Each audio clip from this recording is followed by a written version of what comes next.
எல்லோருக்கும் முதல்ல ஆரம்பிக்கிறதுக்கு முன்னாடி இந்த மாதிரி மேடையை 19 வருஷம் தாண்டி 20வது வருஷத்தில் எனக்கு மறுபடியும் அமைச்சு கொடுத்த உங்களோட அன்புக்கும் அனைத்து தெய்வங்களுக்கும் என்னோட வணக்கத்தை நான் தெரிவிச்சுக்கிறேன். என்னோட நன்றியை நான் தெரிவிச்சுக்கிறேன். நான் கடமைப்பட்டிருக்கேன். ஏன்னா ஒரு சாதாரண பயணம் இல்லை. திடீர்னு சொன்னாங்க 19 வருஷம் ஆச்சு, 20வது வருஷம்ட்டு. சத்தியமாக அந்த எண்ணிக்கையெல்லாம் பார்க்குறது இல்லை, உங்களோட அன்பு தான் பார்த்துட்டு வந்தது. ஏன்னா ஒவ்வொரு நடிகரோட வாழ்க்கையை எப்போவுமே அப்படி மேலோட்டமாக போகிறது இல்லை. ஸ்டாக் மார்க்கெட் மாதிரி டிப்பாகவும் மேலே போகும். ஆனால் அந்த சோறுடைய போது மேலே போகும்போது போடா போய்கிட்டே இருடா அப்படின்னு சொல்கிறது நீங்கள் தான். ஆடியன்ஸு நீங்கள் திரையரங்கத்துக்கு இந்த நடிகை நல்லா அடுத்த படம் நல்லா பண்ணுவோம் அப்படின்ட்டு நம்பிக்கை கொடுக்கும்போது தான் ஒவ்வொரு திரைப்படத்தில் மறுபடியும் உழைச்சி போகிறது ஒரு விஷயம் இருக்குது. ஸோ இன்னைக்கு ரத்னம் திரைப்படம் வருகிற வெள்ளிக்கிழமை ஏப்ரல் 26 ரிலீஸ் ஆக போகுது. அதுக்கு முன்னாடி உங்ககிட்ட படத்தை பற்றி சொல்கிறதுக்கு முன்னாடி, நாளைக்கு ஏப்ரல் 19 முக்கியமான நாள், ஓட்டு போட வேண்டிய நாள். கண்டிப்பாக நீங்கள் எல்லோரும் போய் தயவு செஞ்சு இன்னைக்கு எப்படி நீங்கள் பொறுமையாக எல்லாரும் பேசிகிட்டு இருக்கிறத காத்து நீங்கள் உட்காந்து பார்த்தீங்கன்னா, அதே மாதிரி நாளைக்கு நிற்க வேண்டிய சூழ்நிலை கண்டிப்பாக வெயில் அடிக்கும், கண்டிப்பாக நீளமான கியூ இருக்கும். ஆனால் வாக்குப்பதிவுன்றது ரொம்ப முக்கியம். இன்னைக்கு வேணாம், அடுத்த வெள்ளிக்கிழமை பார்த்துக்கலான்றது திரைப்படம். ஆனால் அன்னைக்கு ஓட்டு போயிடு, அன்னைக்கு தான் நீங்கள் ஓட்டு போடணும். மறுபடியும் பார்த்துக்கலாம், அடுத்த 5 வருஷம் கழிச்சு பார்த்துக்கலான்னு மட்டும் யோசிக்காதீங்க தயவு செஞ்சு. ஏன்னா சிட்டியில் எப்பவுமே குறைவாக இருக்கும் ஓட்டு பதிவு. எப்பவுமே கிராமத்தில் 70% இருக்கும், சிட்டியில் நகரத்தில் தான் 50% இருக்கும். ஃபர்ஸ்ட் டைம் ஓட்டர்ஸ் வேறு 10 லட்சம் ஓட்டர்ஸ் இந்த வாட்டி இருக்காங்க. எல்லோரும் நீங்கள் ஓட்டு போடணும். அது எனக்கு அதுக்கான விஷயம் அடுத்தது அப்புறம் சொல்கிறேன். ஒரு இன்ஸ்பிரேஷனான ஒரு விஷயம் இன்னைக்கு நான் நடந்தது காலம்பரை. இது கண்டிப்பாக இந்த வெள்ளிக்கிழமை நாளைக்கு மறக்காமல் ஓட்டு போட்டுருங்க. அதே மாதிரி அடுத்த வெள்ளிக்கிழமை சம்மர் ஹாலிடேஸ் தொடங்குது. 26ஆம் தேதி ரத்னம் திரைப்படம் வரப்போகுது. இந்த பயணம், இந்த திரைப்படம் ரத்னம் ஏன் அப்படின்றது எல்லாரும் கேட்பாங்க. எனக்கு மார்க் ஆண்டனி ஒரு மிகப்பெரிய ஒரு திருப்புமுனை கொடுத்தது. தனஞ்சயன் சார் சொன்ன மாதிரி ஒரு 100 கோடி கிளப் அப்படின்றது ஒரு ஹீரோவுக்கு எப்பவுமே ஒரு அந்தஸ்து கொடுக்குறது. இவன் அவ்வளோதான் எப்பவுமே சொல்கிறது தான். சினிமா துறையில் அதிகமாக இவன் இதோட இதுக்கு மேலே போக முடியாது, இது அவ்வளோதான். அதுக்கப்புறம் டக்குன்னு ஒரு இயக்குனரோட போகும்போது, ஏங்க இந்த நேரத்தில் இந்த இயக்குனரோட எதுக்குங்க நீங்கள் பண்ணுறீங்க, அந்த ஆதிக்கோட எதுக்குங்க பண்ணுறீங்க, ஏங்க எனக்கு கண்டென்ட் பிடிச்சிருக்கு, கண்டிப்பாக அந்த கண்டென்ட் எனக்கு நல்ல இல்லைங்க ரிஸ்க் எடுக்கிறீங்கன்னு. பரவாயில்ல, நல்ல கண்டென்ட்டுக்கு ரிஸ்க் எடுக்கிறது தப்பு கிடையாதுன்னு. ஆனால் நீங்கள் தான் முன்னோர் சைடில் நீங்கள் அவங்களோட டேட் வாங்க போகிறீங்க. அடுத்த படம் எனக்கு ரிலீஸ் ஆகும் போகுதுன்னு சொன்னேன்.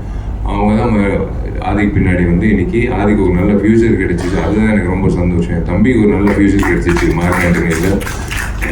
எனக்கு ஒரு நல்ல ஏதோ இந்த அண்ணன் சமுத்திரகனி அண்ணன் மாதிரி எனக்கு இன்னொரு அண்ணன் எஸ்.ஜி. சூர்யா கிடைச்சாரு, சுனில் அவர்கள் கிடைச்சாரு. அந்த மார்க் ஆண்டனி திரைப்படம் ஒரு மிகப்பெரிய வெற்றி அடைஞ்சது. அதுக்கப்புறம் எல்லாரும் ஆதிக்கு பின்னாடி சுத்த ஆரம்பிச்சிட்டாங்க டேட்டுக்காக.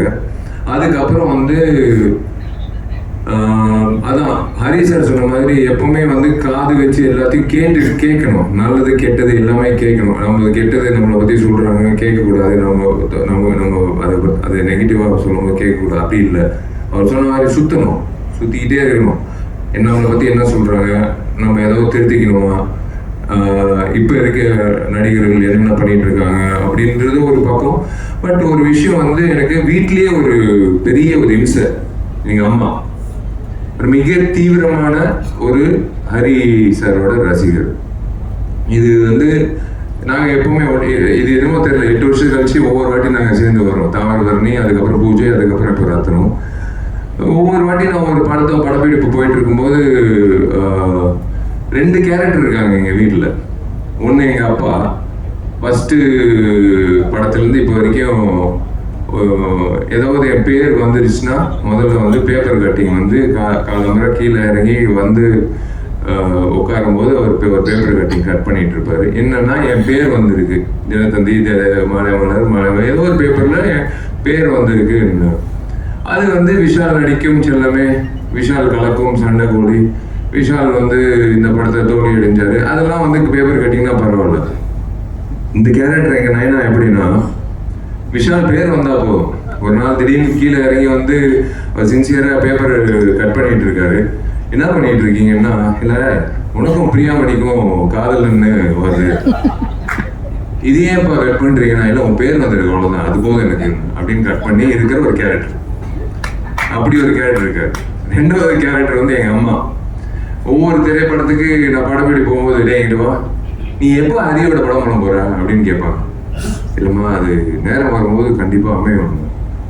சும்மா நான் வந்து டிவிலே பார்த்துக்க முடியாது. இப்போ சீக்கிரமா வந்து ஹரியோட எனக்கு ஹரியோட நீ இப்போ படம் பண்ணணும், பட் டைம் வரும்போது கண்டிப்பா நான் நடக்குமா, டெஃபினட் நடக்கும்னு ஒவ்வொரு வாட்டி இப்போ சொல்லிட்டே இருப்பாங்க. ஸோ இந்த நேரத்தில் மார்க்கண்டி முடிஞ்சு இப்போ சுத்தி கேட்கும் போது எல்லாரும் சொன்ன விஷயம் வந்து, சார் வந்து பழைய விஷால் பார்க்குற மாதிரி சண்டை கோழி திம்பரு தாமிரபரணி விஷால் பார்க்குற மாதிரி இருக்கு அப்படின்னு சொன்னோடனே எனக்கு என்னமோ தெரியல. இதுக்கு உண்மையிலேயே மனசார எப்பவுமே ஃபில்டர் கிடையாது, எதுவும் எல்லாருக்கும் தெரியும். இந்த திரைப்படத்துக்கு முக்கியமான காரணம் வந்து மினி ஸ்டுடியோஸ் வினோத் தான். வினோத் வந்து சொன்னாப்புல, சார் நீங்க ஹரி சாரோட மறுபடியும் படம் பண்ணணும், நீங்க பண்ணணும் சார் அப்படின்னாப்புல. Correct, okay. நான் நேரம் ஹரி சார் ஃபோன் அடித்தேன். சார் நம்ம 2 பேரும் சேர்ந்து படம் பண்ணலாமா சார்? ரொம்ப சந்தோஷப்பட்டாரு. ஏன்னா எனக்கு என் அண்ணன் மாதிரி தான், நான் எப்பவுமே என்னோட பெரிய அண்ணன் மாதிரி தான் நான் வந்து ஹரி சார் பார்த்தது உண்டு பர்சனலா. எப்பவுமே ஒரு பெரியண்ணகிட்ட எப்படி நடந்துக்குது, அவங்க வீட்டில் கூட என்னை அப்படிதான் பார்ப்பாங்க, அவங்க வீட்டு பிள்ளை மாதிரி தான் பார்ப்பாங்க. நான் ஹரி சார் கிட்ட சொல்லும்போது ரொம்ப சந்தோஷம், பண்ண விஷயம்னா அங்கிட்டே இருக்கு சார், நான் வரேன் அவங்க ஆஃபீஸ்க்கு அலுவலகத்துக்கு வரேன், அவன் படம் பண்ணலாம் சார்னு சொல்லும்போது சார் ஒரு லைன் சொன்னார்.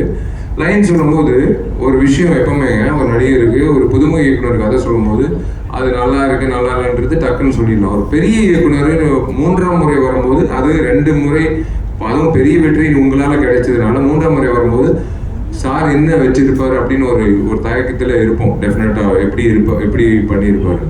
ஆனால் எனக்கு ஒரு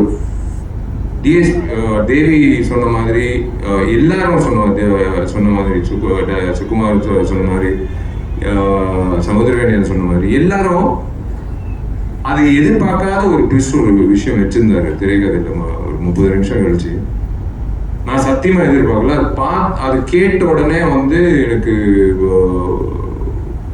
டக்குன்னு ஹரி சார் சொன்ன, சார் இது டெஃபினட்டா வந்து எனக்கு பெரிய சந்தோஷம், கரெக்டான டைம்ல நான் உங்ககிட்ட வந்துட்டேன். இது வேற ஒரு ஹீரோ பண்ணியிருந்தா கண்டிப்பா நான் வருத்தப்பட்டிருப்பேன். எனக்கு கண்டிப்பா அது பண்ணிடலாம் சார், கரெக்டா பண்ணிடலாம் சார் அப்படின்னு சொல்லிட்டு கரெக்டா கார்த்திக் ஸ்டோன் பெஞ்சுக்கு ஒரு படம் பண்ண பிரதர் அப்படின்னு அதுக்கு முன்னாடி நாங்கள் பேசிட்டு இருந்தோம்.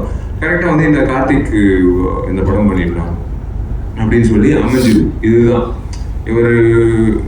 நான் ஹரி சார் பயணம் தொடங்கணும், இதுக்கு ஒரு நல்ல ஒரு பிளாட்ஃபார்ம் வேணும்.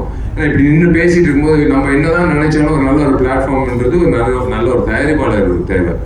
அப்படி வந்து எனக்கு ஒரு நல்ல தயாரிப்பாளர் வந்து கார்த்திக்